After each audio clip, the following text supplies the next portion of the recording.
પોલીસને જે પટ્ટા ઉતારવાની વાત કરી છે એના બાપના મહેનતથી નથી આવ્યું, એની લાગણીની નથી આવ્યું. રાત દિવસ મહેનત કરી છે પોલીસે.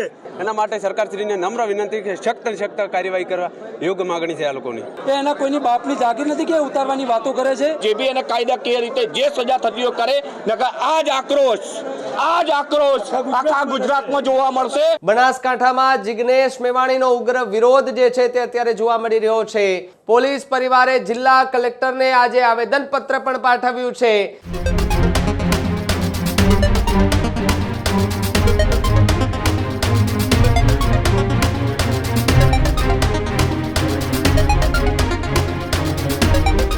સમાચારોમાં આગળ વાત જિગ્નેશ મેવાણીએ કરેલા વાણી વિલાસને લઈને કરીએ તો ઉત્તર ગુજરાત અને પાલનપુરમાં આક્રોશ જોવા મળ્યો. આમ તો કચ્છમાં પણ એમના વિરુદ્ધ રેલી અને સૂત્રોચ્ચાર થતા જોવા મળી રહ્યા છે. પોલીસ પરિવારો મેદાને આવી ગયા છે અને લડી લેવાના મૂડમાં જોવા મળી રહ્યા છે.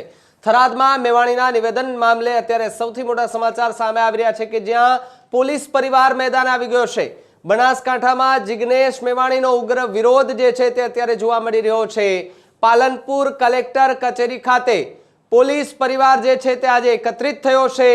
વડગામના ધારાસભ્યના વાણી વિલાસને લઈ પોલીસ પરિવારમાં ઉગ્ર રોષ જોવા મળી રહ્યો છે. ગુજરાત પોલીસ જિંદાબાદના નાદ સાથે પોલીસ પરિવારે રેલી કાઢી હતી, તો બીજી તરફ જિગ્નેશ મેવાણી હાયના સૂત્રોચ્ચાર સાથે પોલીસ પરિવાર અને મહિલાઓ રસ્તા પર આવી ગઈ છે.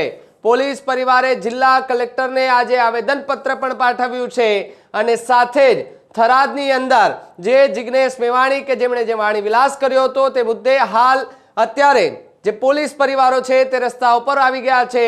એ પ્લેકાર્ડ લઈ અને નીકળી ગયા છે કે જ્યાં અલગ અલગ જગ્યાએ આવેદન આપી રહ્યા છે કે જિગ્નેશ મેવાણી સામે કાર્યવાહી થાય અથવા તો જે શબ્દો એ બોલ્યા છે તે પાછા ખેંચી અને માફી માંગી લે. આ પ્રકારની વાત જિગ્નેશ મેવાણી સામે જોવા મળી રહી છે. ત્યારે પાલનપુર ખાતે કલેક્ટર કચેરી બહાર જે પ્રમાણે આપને દ્રશ્યો દેખાઈ રહ્યા છે કે જ્યાં મોટી સંખ્યામાં મહિલાઓ અને પુરુષો જે છે, બાળકો જે છે તે આ રેલીની અંદર જોડાયા હતા. જિગ્નેશ મેવાણી વિરુદ્ધ અત્યારે આક્રોશ જે છે તે ચરમસીમાએ જોવા મળી રહ્યો છે. પોલીસ પરિવાર અને પોલીસને જે પટ્ટા ઉતારવાની વાત કરી છે એના બાપના મહેનતથી નથી આવ્યું, એની લાગણીની નથી આવ્યું. રાત દિવસ મહેનત કરી છે પોલીસે. એમને એમ તું પટ્ટા ઉતારવાની વાત કરે છે? તારી તાકાત હોય ને તો એકવાર તું એક પટ્ટાની નાઇટ કરીને બતાડ. કોમ્બિંગ નાઇટ ખબર પડે છે કઈ રીતે કોમ્બિંગ નાઇટ થાય છે. અમારા પપ્પાએ તો આખી જિંદગી કરી છે. જિગ્નેશ મેવાણીને જે બી કાર્યવાહી કરવી હોય કરી નાખે, બાકી આગળ આંદોલન વધશે. ગુજરાત પોલીસ જે આ જિગ્નેશ મેવાણીએ અભાષામાં વાર્તા કરી છે, જે એમને પટ્ટા ઉતારી દેવાની વાત કરી છે, એના માટે પોલીસ પરિવાર પણ લાગણી દુભાણી છે અને નવ વિવાદ તૈયારી કરવાવાળા યુવાનોની પણ લાગણી દુભાઈ છે. એના માટે સરકારશ્રીને નમ્ર વિનંતી કે સખ્ત કાર્યવાહી કરવા યોગ્ય માગણી છે આ લોકોની. ઓકે, તમારું નામ? સંજય દેસાઈ. ઓકે, અમે ધાનેરા તાલુકાથી વીરમાભાઈ, હું પોતે પણ આવેલો છું.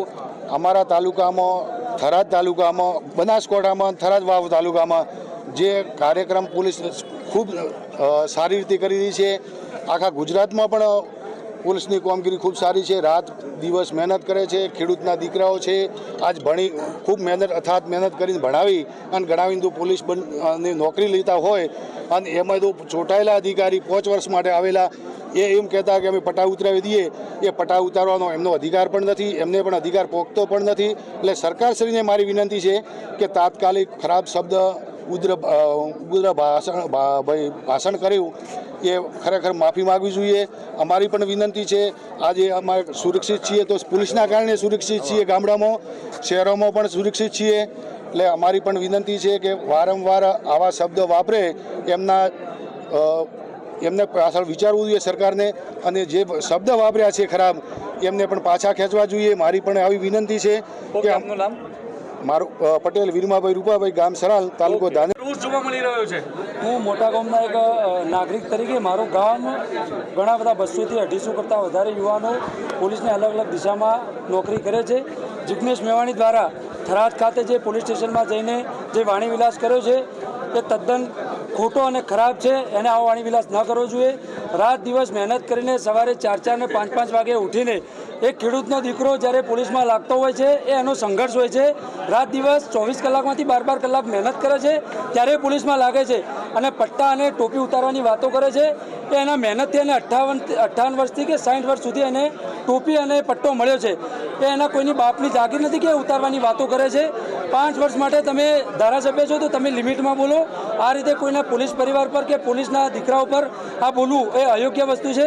અમે જિગ્નેશ મેવાણીને કહીએ છીએ કે તમે કોઈ પણ કચેરીમાં જાઓ તો સીધો તમારો વાણીવિલાસ તમે પ્રેમથી વાત કરી શકો છો, પણ આ રીતે જે વાત કરો છો આજે તમે જોઈ શકો છો કે રસ્તા ઉપર હજારોની સંખ્યામાં પોલીસ પરિવારના દીકરા દીકરીઓ અને પરિવાર ઉતરી આવ્યો છે। હજુ પણ જો એ પોતે લિમિટમાં રહી રહે અને મારી સરકારને નમ્ર વિનંતી છે કે હજુ પણ જો પોતે લિમિટમાં નહીં રહે તો આવનારા વર્ષમાં અને આવનારા દિવસોમાં આનાથી પણ મોટો જન આંદોલન થશે। જે થરાદની અંદર જિગ્નેશ મેવાણી જે એક સંવિધાન પદ ઉપર બેઠા છે, જે ધારાસભ્ય છે, એમનો એક વાણી વિલાસ ગમે ત્યારે ગમે ત્યાં જઈને સરકારી કચેરી હોય ગમે ત્યાં હોય ગમે તે જે સંવિધાનના પદ ઉપર બેઠેલો વ્યક્તિ હોય છે અને તોછડાઈ ભર્યું વર્તન જે પોલીસ બેડાની અંદર આ લોકોએ પટ્ટા ઉતારવાની વાત કરી તો આ નિવેદનને અમે વખોડીએ છીએ અને મારી સરકારને નમ્ર વિનંતી છે કે જિગ્નેશ મેવાણી ઉપર કડક કાર્યવાહી કરે। એ એમની જગ્યાએ સાચા હશે પણ જે એમનો વાણી વિલાસ છે, જે એમના સંસ્કાર છે એ આજે દેખાઈ આવે છે કે એ કેવી રીતે વર્તે છે। જે પોલીસ લોકો જે આપણા માટે રાત દિવસ એક કરતા હોય છે, રાત્રેથી મોડીને કોરોના વખતે બી તમે જુઓ કે પોલીસ કે આપણા માટે રાત દિવસ ખડે પગે રહે છે, ગમે ત્યારે ખડે પગે રહેતી પોલીસને જિગ્નેશ મેવાણી જેવા નઠારા લોકો, હું તો એમ જ કહીશ કે એને વાણી વિલાસનો કોઈ સંયમ નથી કે જે બી એને કાયદાકીય રીતે જે સજા થતી હોય કરે, નકર આ જ આક્રોશ આખા ગુજરાતમાં જોવા મળશે અને જિગ્નેશ મેવાણી પર કડકમાં કડક કાર્યવાહી કરે એવી સરકારને મારી નમ્ર વિનંતી છે। ઉત્તમ માળી, પાલનપુર।